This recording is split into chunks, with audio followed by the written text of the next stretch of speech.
College में गर्मियों की छुट्टियां होने पर राधिका और रोहन अपने दोस्त मनोज और शिल्पा के साथ परिवार के पुराने फार्म हाउस पर घूमने जाने का प्लान बनाते हैं। गाइस, तुम दोनों को वो फार्म हाउस बहुत पसंद आएगा।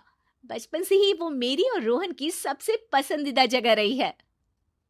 पर मैंने तो इतने सालों में तुम्हारे मुंह से कभी फार्म हाउस का नाम तक नहीं सुना। बचपन में फार्म हाउस जाते थे, लेकिन फिर अचानक सबने वहां जाना बंद कर दिया और वजह कभी किसी ने बताई नहीं। पर अब हम चारों मिलकर वहां धमाल करेंगे।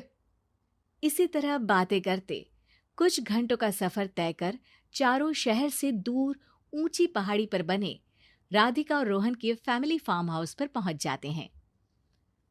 वाह यार, ये तो बड़ा ही सुंदर है। पूरा घूमोगे तो और अच्छा लगेगा, लेकिन उससे पहले सब फ्रेशन अप हो जाओ, फिर साइट सीइंग के लिए जाएंगे।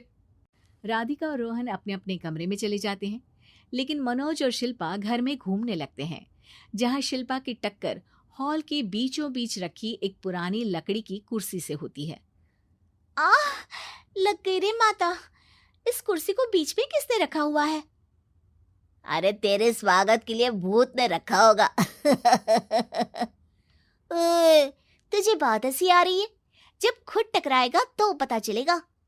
हाँ ठीक है, पर अभी तो इसे साइड में रख दे। शिल्पा कुर्सी को एक कोने में रख देती है और वो दोनों भी अपने कमरे में चले जाते हैं, जिसकी थोड़ी देर बाद चारों बाहर घूमने निकल जाते हैं। इसी तरह रात हो जाती है। फार्म हाउस में वापस आकर वे लोग सीधा सोने चले जाते हैं। आधी रात को मनोज की नींद खुलती है। बड़ी तेज प्यास लगी है, पानी साथ लेकर सोना चाहिए था। अब रसोई तक जाना पड़ेगा। मनोज आंखें मलते हुए कमरे से हॉल में आता है और अचानक रास्ते में रखी कुर्सी से टकराकर जमीन पर गिर जाता है। अरे मर गया रे दादा। शिल्पा सही बोल रही थी, बड़ी तेज लगती है ये कुर्सी तो, पर इसे दोबारा बीच में किसने रखा? मनोज एक बार फिर उस लकड़ी की कुर्सी को कोने में रख पानी पीकर कमरे में चला जाता है। अगली सुबह जैसे ही चारों की नींद खुलती है तो उन्हें अपने बेड के पास साइड टेबल पर चाय का कप रखा मिलता है, जिसे देख वो खुशी खुशी चाय पीकर तैयार होकर कुछ देर बाद हॉल में मिलते हैं। थैंक यू यार राधिका, मुझे नहीं पता था कि तू इतनी अच्छी चाय बनाती है। वैसे मुझे उस बेड टी की बहुत जरूरत थी। ये और चाय, अरे इसे तो पानी तक उबालना नहीं आता। मतलब तूने हमारे लिए चाय बनाई क्या दोस्त? अरे चल पागल है क्या, इतना भी प्यार नहीं है मुझे कि तुम्हारे लिए बेड टी बनाऊं। चाय पर ये चर्चा करते हुए मनोज जैसे ही पीछे मुड़ता है तो एक बार फिर लकड़ी की पुरानी कुर्सी से टकराकर उस पर गिर जाता है। हाय रब्बा, अरे चाय छोड़ो, पहले ये बताओ कि इसे बार बार बीच में कौन रखता है? कल रात ही मैंने इसे साइड किया था। तुम पहले ये बताओ कि चाय किसने बनाई थी? सबकी बातों को कुछ देर ध्यान से सुनने के बाद राधिका हैरानी से कुर्सी की तरफ देखने लगती है। भूत दीदी। राधिका की बात सुन आपस में झगड़ रहे सारे दोस्त शांत हो जाते हैं।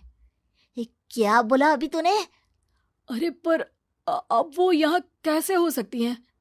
क्यों नहीं हो सकती? हमने यहाँ आना छोड़ा था, पर उन्होंने तो घर नहीं छोड़ा ना। और याद करो, ऐसे बेड के पास कप रखना और कुर्सी को कमरे के बीच में रखना, ये सब वही तो करती थी। ये तुम दोनों किसकी बात कर रहे हो? अरे जो भी हो, कुछ अच्छा तो बिल्कुल नहीं लगता। अब देखो, डरने की कोई जरूरत नहीं है। वो सालों से इस घर में रहने वाली भूत दीदी है।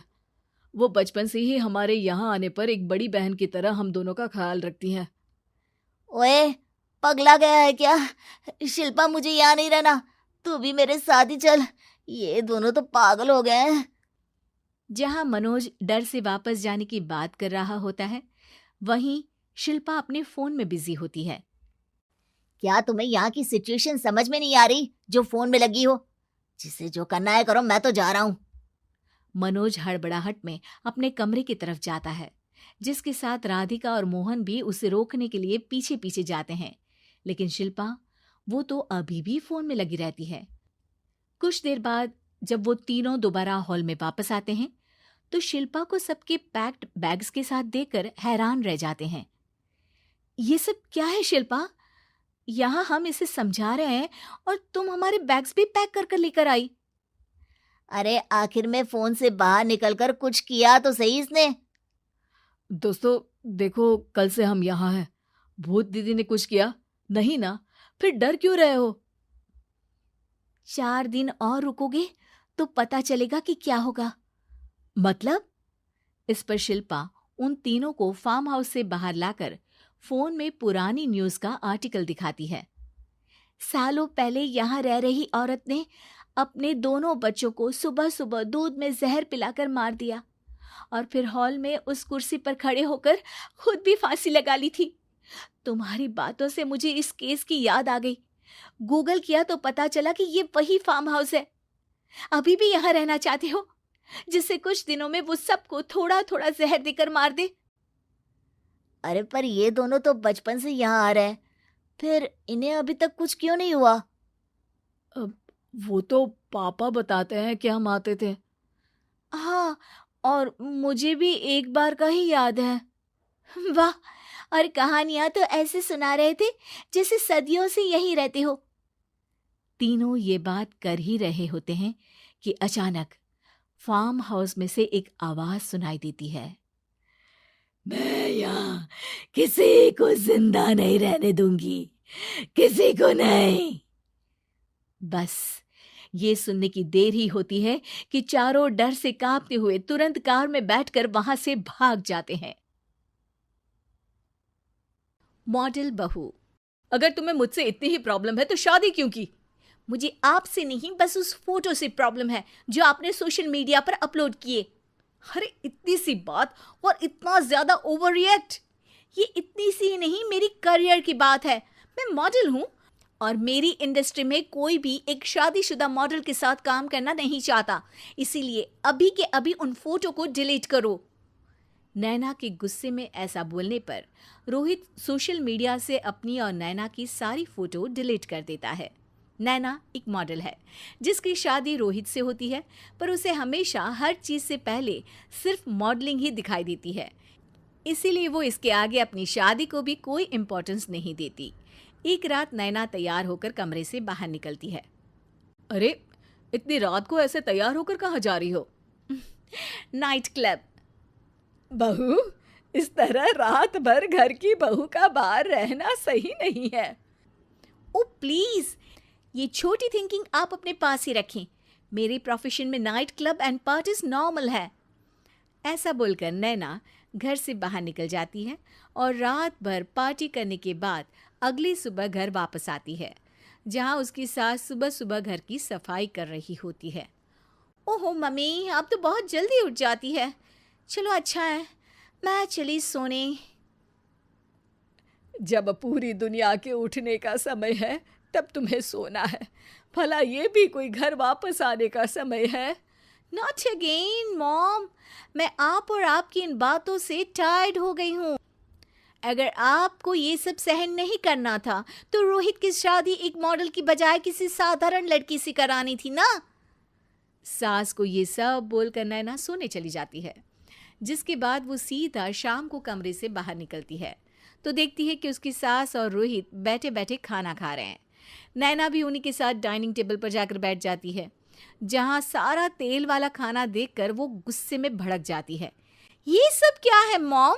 आपको पता है ना कि मैं एक मॉडल हूँ और मुझे अपना फिगर मेंटेन करने के लिए हेल्दी फूड ही खाना होता है, नॉट लाइक यू। फिर भी आपने सारे खाने में तेल ही तेल भर दिया। बस नैना, बिल्कुल चुप। पहले तो तुम घर में एक सुई तक नहीं हिलाती और मम्मी जो पूरा समय अकेले काम करती रहती है उन पर चिल्ला रही हो। इतनी दिक्कत है तो खुद ही खाना क्यों नहीं बना लेती? पर बनाओगी कैसे? तुम्हें तो मॉडलिंग, पार्टी और सेल्फी के अलावा और कुछ आता ही नहीं ना। मेरे भैया भाभी ने मुझे आज तक किसी काम के लिए नहीं बोला।